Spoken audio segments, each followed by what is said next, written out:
Okay, so imagine for a second that your job is to understand the Constitution for, I don't know, a massive global civilization. Right. I mean, we're talking about a legal and moral framework that guides over 1 billion people.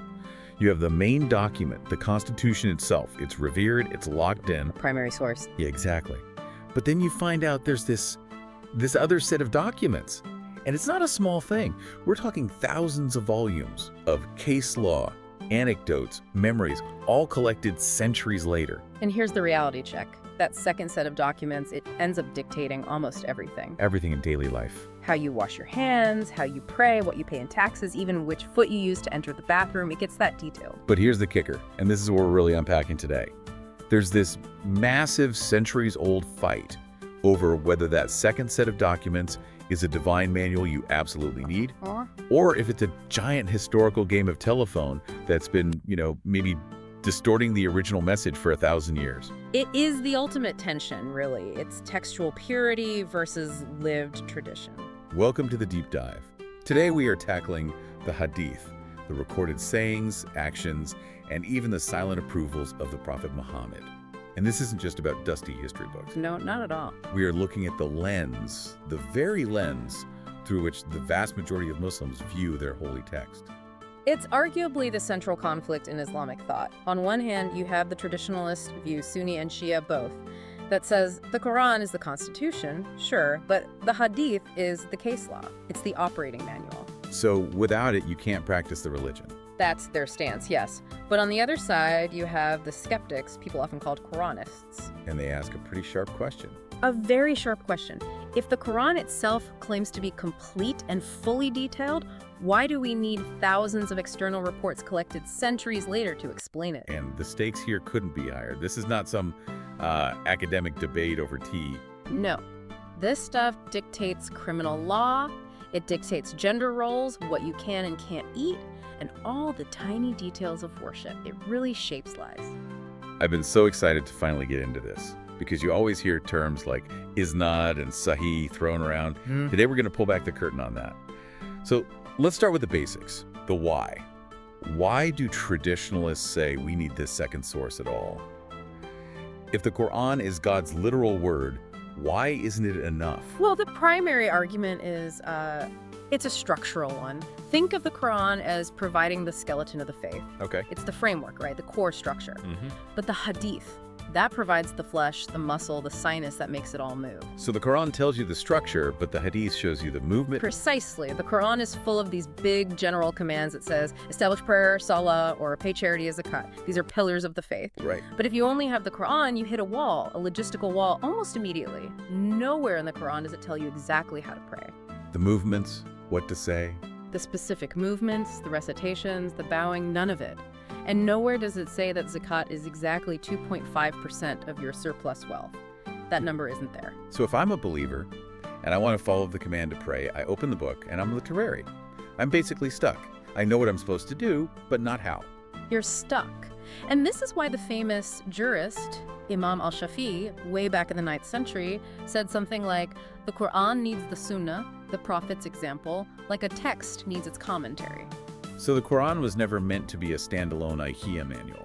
Exactly. It's more like a divine constitution that comes with an authorized interpreter. And I've seen them point to specific verses for this, right?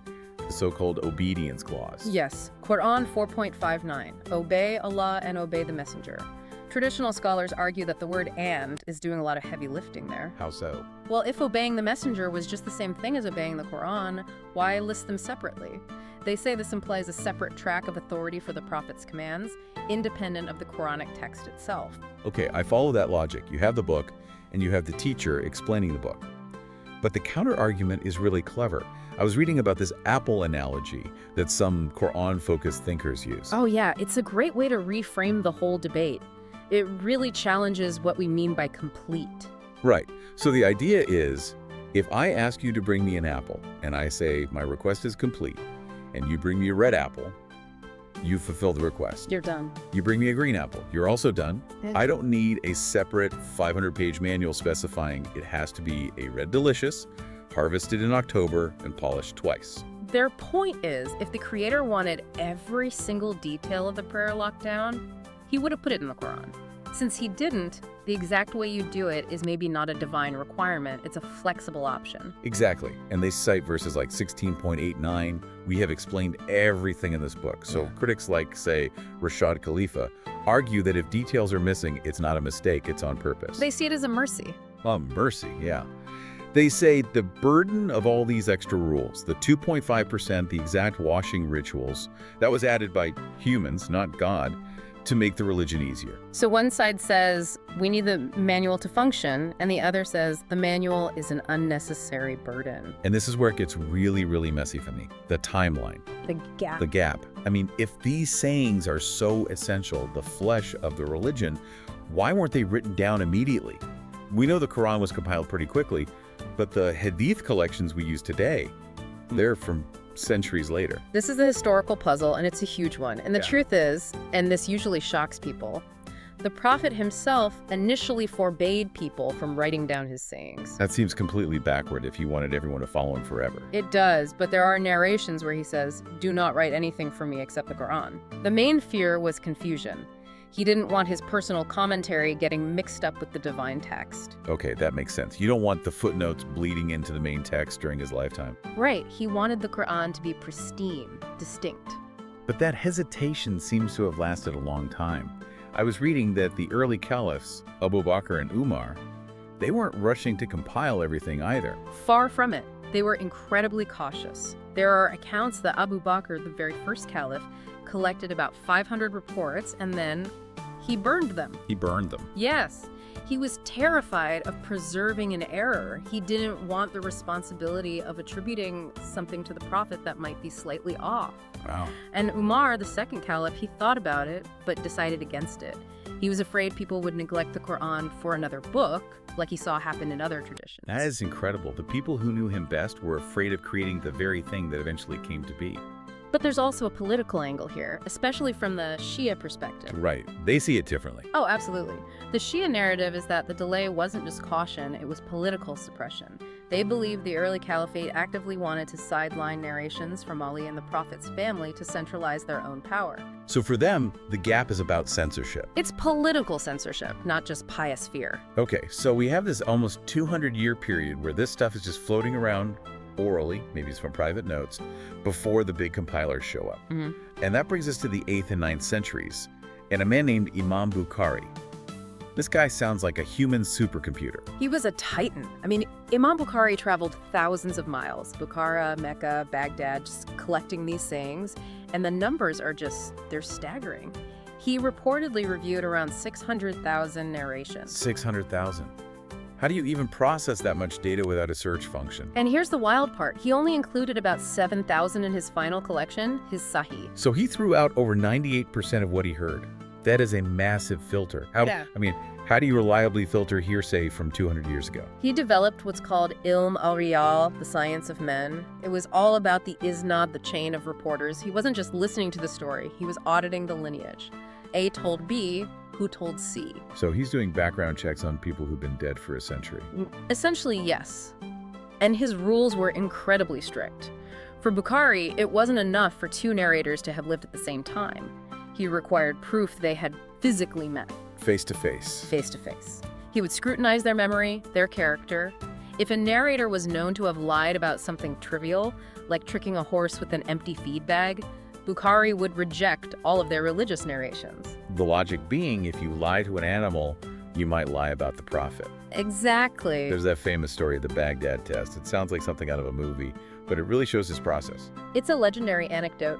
When he got to Baghdad, the local scholars wanted to test him. They took 100 hadiths and they scrambled them. They took the text from one and attached it to the chain of narrators from another. So they gave him 100 broken puzzles to see if he'd notice. They were trying to hack his memory. And Bukhari just listened to all of them one by one, and then he calmly repeated every single one back, pointed out the error, and then reattached the correct text to the correct chain, all from memory. That's Sherlock Holmes level stuff. It basically cemented his authority. It's why his collection is seen as the gold standard in Sunni Islam. But, and there's always that but, even with that insane level of filtering, we still end up with some content that, it raises eyebrows today. Big elephant in the room. Yeah. the contradictions, not just with the Quran, but with basic science or logic. What do you do when the chain of narrators is perfect, but the text says something that seems impossible? And this is where the debate shifts from did he say it to, okay, what did he mean by it? Right. I'm looking at some examples. There's the famous fly in the drink hadith. It says if a fly falls in your drink, you should dip it all the way in. Because one wing has the disease and the other has the cure. Yes, that's in Bukhari. It's a classic example people point to. It just seems to fly in the face of, basic hygiene. Pun intended. And then you have narrations about using camel urine as medicine. Or on a much more serious level, adultery. The Quran says lashes. The Hadith says stoning. That's not a small difference. That's life and death. It's a huge one. And this really brings us to the three main ways scholars have tried to deal with these conflicts. It splits the whole intellectual world into three camps. Okay, break them down for us. So first you have the traditionalist or the literalist. Their approach is basically, we hear and we obey. Human logic is flawed, divine wisdom is absolute. So for the fly, they say what? They might say, well, maybe science just hasn't caught up yet. And they'll point to some modern research on fly microbiomes and say, see, maybe there's something to it. So trust the chain of reporters over your own gut feeling. Exactly. Then you have the modernist or contextualist approach. Thinkers like Fazlur Rahman. They argue we have to separate prophetic guidance, which is eternal, from prophetic culture. Prophetic culture, meaning some things were just like 7th century habits. Precisely. They'd say, look, Muhammad was a man living in 7th century Arabia. If he recommended camel urine for an illness, maybe that was just the best medical advice available at that time in that culture. It wasn't a divine prescription for all of humanity forever. That's a really helpful distinction. It separates the prophet as a messenger of God from the 7th century Arab man living his life. It's a key distinction for them. And then you have the third group. They're rejectionists. And their view is? They just say, if it contradicts the Quran, like stoning versus lashes, or if it contradicts established science, it's rejected, period. It doesn't matter how strong the chain is. The prophet would never contradict the Quran, so the report must be false. It's interesting because the traditionalists have a powerful comeback to that, the doctor analogy. All right. They say, look, you go to the doctor to get a blood test. You don't understand the results, but the doctor does. The Quran is the raw data. The prophet is the doctor explaining what it means. You don't throw out the prescription just because you don't understand the biochemistry. Exactly. You trust the expert. Which is a strong argument for authority. But today, people are asking, do we need a Hadith 2.0? Can we use modern tools to regrade these books? And that's the filter debate. For centuries, the focus was all on the isnad, the people in the chain. Now, a lot of scholars are shifting to man criticism, which is criticizing the text itself. So judging the content, not just the messenger who delivered it. Exactly. Projects like the Diyanet in Turkey, or thinkers like Javed Ghamidi, are suggesting we should filter all hadith through the lens of the Quran and universal ethics first. Does this text align with the overall message of mercy and justice in the Quran? How does that actually work? Can you give me an example? Fazlur Rahman had this idea called the double movement. He said you can't just copy-paste a 7th century action into the 21st century, first movement. You look at the historical context to understand the principle behind the action. Okay, so what was the goal? Right. For instance, there's a hadith about not letting your clothes drag on the ground. A literalist says, hike up your pants. But a contextualist says, wait, back then, dragging your clothes was a sign of extreme arrogance and wealth. It was wasteful. So the principle isn't about hemlines, it's about not being arrogant. Exactly. So the second movement is applying that principle today. It's not about your pants, it's about not buying a flashy car just to show off. You extract the moral core. I love that. But I have to imagine there's huge resistance to that kind of interpretation. Oh, massive. It's the domino effect argument, the slippery slope. Right. If you start pulling on one thread, the whole tapestry unravels. Traditionalists warn that if you throw out the hadith about the fly because it feels weird, do you also throw out the details of prayer because they feel repetitive? Where do you stop?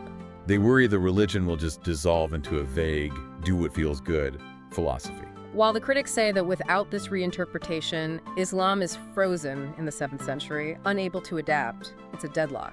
One side fears dilution, the other fears fossilization. So we've got the skeleton in the flesh, the historical gap, the contradictions.